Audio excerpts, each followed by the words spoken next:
Ticket नहीं बस vote का रिश्ता, सभी दलों ने मुस्लिमों पर कम जताया भरोसा। भाजपा ने 7 की जगह 1 तो कांग्रेस ने 32 की जगह सिर्फ 21 को बनाया उम्मीदवार। धर्मनिरपेक्ष दलों ने विकल्पहीनता को बनाया हथियार। नमस्कार, मैं खुशी और आप देख रहे हैं गली मोहल्ला न्यूज। आइए नजर डालते हैं आज की बड़ी खबर पर।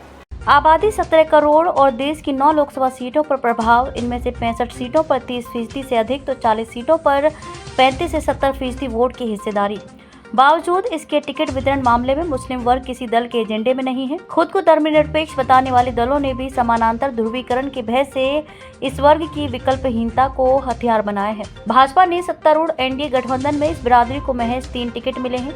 बीते चुनाव में 7 सीटों पर मुस्लिम उम्मीदवार उतारने वाली भाजपा ने केरल के मलप्पुरम से इकलौते मुस्लिम उम्मीदवार को मौका दिया है। एनडीए की सहयोगी जदयू ने किशनगंज तो एक अन्य सहयोगी एजीपी ने असम की धुबरी सीट पर इस वर्ग को मौका दिया है। एनडीए की तरह विपक्षी गठबंधन ने भी इस वर्ग के प्रति उदासीनता बरती है। गठबंधन में शामिल कांग्रेस, सपा, राजद, एनसीपी, नेशनल कॉन्फ्रेंस, शिवसेना, यूबीटी ने इस समुदाय के महज 31 उम्मीदवार उतारे हैं।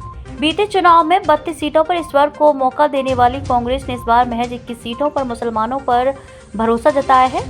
सपा ने भी सिर्फ 4 मुस्लिम उम्मीदवारों को उतारा है। बसपा तृणमूल ने दिखाई दरियादिली। बीते चुनाव में महज 6 मुस्लिम उम्मीदवार उतारने वाली बसपा ने इस बार यूपी में 64 में से 18 टिकट मुस्लिमों को दिए हैं। तृणमूल ने पश्चिम बंगाल में 5 उम्मीदवारों को मौका दिया है, जबकि वाम मोर्चा के 6 उम्मीदवार मुस्लिम हैं।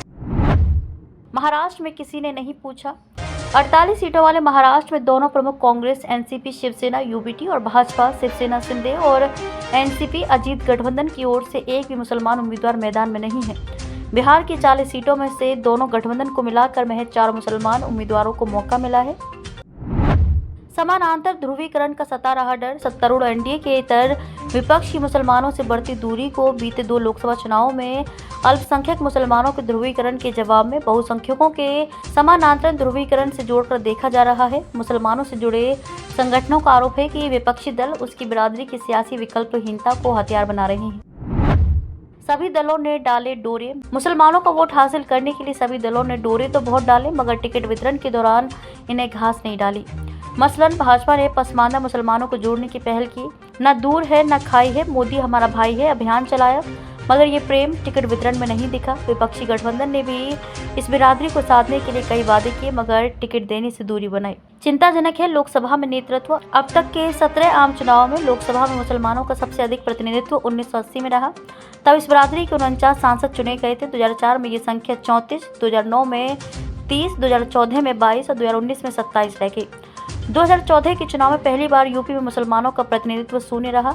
इसके बाद मोदी सरकार के दूसरे कार्यकाल में मंत्रिमंडल विस्तार के बाद सरकार में भी मुसलमानों का प्रतिनिधित्व शून्य हो गया। खबरों में अब तक के लिए बस इतना ही। फिर होगी आपसे मुलाकात ऐसी एक और बड़ी खबर के साथ। तब तक के लिए नमस्कार और देखते रहिए गली मोहल्ला न्यूज। ऐसे ही लेटेस्ट अपडेट्स के लिए हमारे चैनल गली मोहल्ला न्यूज को सब्सक्राइब करें और तुरंत नोटिफिकेशन पाने के लिए बेल आइकन प्रेस जरूर करें। अगर आप हमें फेसबुक के माध्यम से देख रहे हैं तो हमारे फेसबुक पेज को फॉलो जरूर करें। धन्यवाद।